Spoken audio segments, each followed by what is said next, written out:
warahmatullahi wabarakatuh. Halo teman-teman semua, kembali lagi di mata kuliah Linguistik Forensik yang diampu oleh dua dosen cantik kita, yakni Prof. Dr. Hajah Hasna Faiza ARM Hum, juga Ibu Gina Jayanti Putri, SPDM Hum. Terima kasih kepada dosen pengampu yang sudah memberikan ruang kepada mahasiswanya untuk dapat mengeksplor berbagai ilmu sehingga kami bisa membagikan ilmu ini kepada teman-teman semua yang semoga nantinya bermanfaat bagi kami para penyaji dan juga teman-teman yang mendengarkan video pembelajaran kali ini.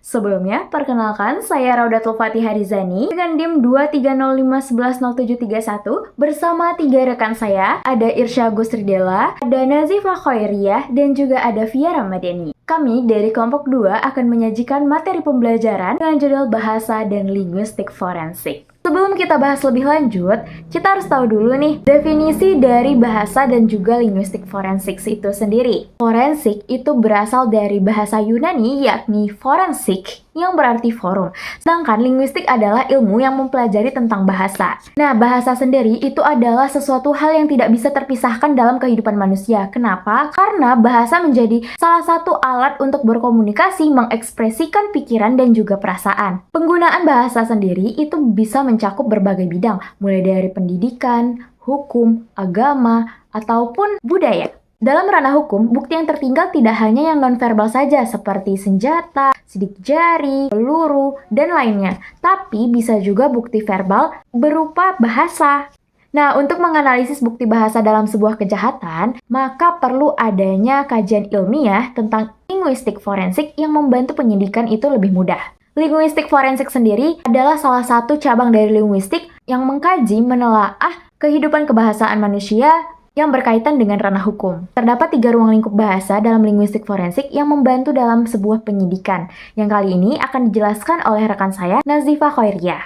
Selanjutnya, di dalam linguistik forensik ada 3 ruang lingkup utama yang membantu dalam proses peradilan hukum. Yang pertama, bahasa sebagai produk hukum. Nah, bahasa sangat berperan penting karena berfungsi untuk menyusun produk hukum seperti undang-undang, kontrak, dan putusan pengadilan. Bahasa haruslah jelas dan baku agar tidak menimbulkan kesalahpahaman. Untuk itu, ahli bahasa juga sangat diperlukan untuk menganalisis produk hukum sehingga hukum dapat ditegakkan secara adil. Yang kedua, bahasa dalam proses peradilan. Nah, bahasa menjadi alat komunikasi utama dalam persidangan. Baik itu hakim, jaksa, pengacara, dan saksi harus menggunakan bahasa yang jelas agar tidak menimbulkan kesalahpahaman yang bisa mempengaruhi jalannya sidang. Dan dalam persidangan, penerjemah atau ahli bahasa sangat diperlukan untuk membantu pihak yang tidak memahami istilah bahasa hukum. Yang ketiga, bahasa sebagai alat bukti. Nah, bahasa bisa menjadi alat bukti di pengadilan maupun di kepolisian. Contohnya, dokumen tertulis, rekaman suara, dan percakapan media sosial dapat dianalisis untuk mengungkap kejahatan. Misalnya, dalam kasus pencemaran nama baik, pesan teks atau rekaman suara bisa menjadi bukti utama untuk mengidentifikasi pelaku sebenarnya. Jadi, bahasa memiliki peran besar dalam hukum, mulai dari penyusunan aturan hingga pembuktian kasus di pengadilan. Dan linguistik forensik membantu memastikan bahwa keadilan ditegakkan dengan lebih baik. Mungkin itu saja dari saya. Terima kasih. Dalam penerapannya, linguistik forensik dapat membantu menganalisis dari berbagai aspek yang akan dijelaskan oleh rekan saya, Irsya Gusridela. Selanjutnya, ada tujuan penggunaan linguistik forensik dalam ranah penegakan hukum.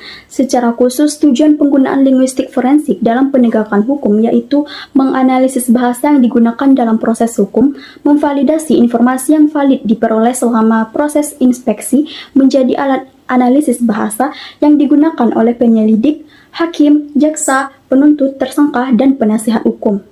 Membantu penegak hukum memeriksa alat bukti, korban, saksi, hingga pelaku, meningkatkan keakuratan dalam menentukan identitas penulis, pembicara, atau orang yang terlibat dalam kegiatan kriminal. Selanjutnya, analisis bahasa dalam mengidentifikasi kasus kriminal. Yang pertama adalah analisis dokumen tertulis. Analisis dokumen tertulis merupakan salah satu bidang penting dalam linguistik forensik yang berfokus pada pemeriksaan teks untuk keperluan hukum. Tujuannya adalah mengidentifikasi penulis, mendeteksi pemalsuan, dan memahami makna tersembunyi dalam dokumen.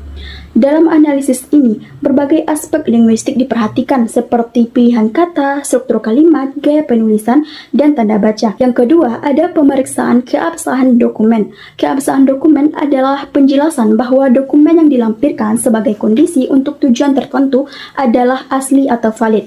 Pernyataan kebenaran dan keabsahan dokumen diperlukan untuk menunjukkan keabsahan. Surat pernyataan kebenaran dan keabsahan dokumen mencakup informasi atau identitas dan informasi yang setidaknya menggambarkan keabsahan dokumen. Surat pernyataan dilengkapi dengan keterangan penutup, nama, tanda tangan, dan materai sebagai validasi. Dalam konteks yang lebih luas, tes keabsahan dokumen dalam penelitian ilmiah termasuk kriteria seperti yang terkait dengan masalah kriminal, keandalan, transmisi, konfirmasi, dan lain sebagainya.